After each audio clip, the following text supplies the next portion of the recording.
Genesis 40, GNT, Good News Translation. Joseph interprets two dreams in prison. Sometime later, the king of Egypt's cupbearer and baker offended their master, the king. 2, Pharaoh was angry with them. 3, and had them put in the prison where Joseph was, under the captain of the guard.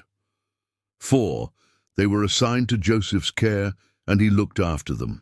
In 5, one night, both the cupbearer and the baker had dreams, and each dream had its own meaning. 6, the next morning, Joseph noticed that they looked upset. 7, he asked, "Why do you look so worried today?" 8, they answered, "We each had a dream and there's no one to explain it." Joseph said, "God is the one who gives the meaning of dreams. Tell me what you dreamed." The cupbearer's dream. 9, the chief cupbearer said, "In my dream, I saw a vine in front of me, 10 with 3 branches.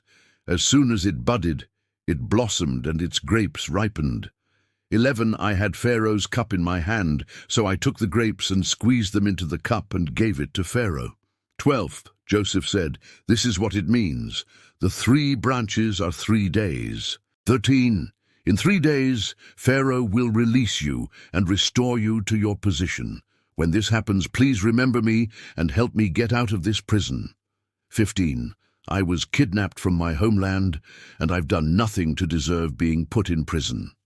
The baker's dream. 16, the chief baker, seeing the good interpretation, said, "In my dream I had 3 baskets of bread on my head."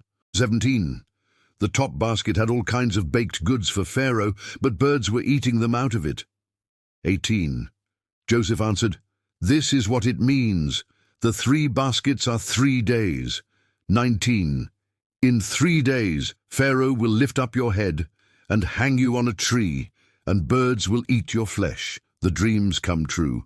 20, 3 days later was Pharaoh's birthday, and he gave a feast for all his officials. He restored the cupbearer to his position. 22, but hanged the baker, just as Joseph had said. 23, but the chief cupbearer did not remember Joseph. He forgot him